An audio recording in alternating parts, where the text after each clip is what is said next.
সোচ্চার হওয়া উচিত সেটা তারা পালন করছে না, সেটা তারা তুলে ধরছে না। কারণ এই দুর্নীতির বিরুদ্ধে কথা বলে তো নিজেদের দুর্নীতির বিরুদ্ধে এক পর্যায়ে নিজেরাই কথা বলা।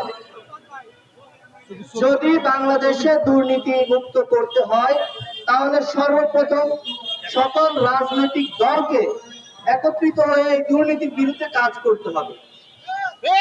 যেহেতু আমরা সাংবাদিক, সাংবাদিক হচ্ছে জাতির বিবেক। আমরা দেখতে পাচ্ছি এই জাতির বিবেক যখনই তার যে সত্যনিষ্ঠ বস্তুনিষ্ঠ সাংবাদিকতা যদি সে করতে হয়, আমরা করতে চাই, আমরা দেখতে পাই সেখানে তাদের উপর হামলা হয়, নির্যাতন হয়, তাদেরকে বিভিন্নভাবে বাধাপ্রাপ্ত করা হয়। এগুলো কারা করে? রাজনৈতিক এজেন্ডা বাস্তবায়ন যারা করে, যারা বিভিন্ন সংগঠনের নামে নিজেদেরকে পরিচয় দেয়। আমরা দেখতে পেয়েছি গত কিছুদিন আগে রাজশাহীতে বৈষম্য বিরোধী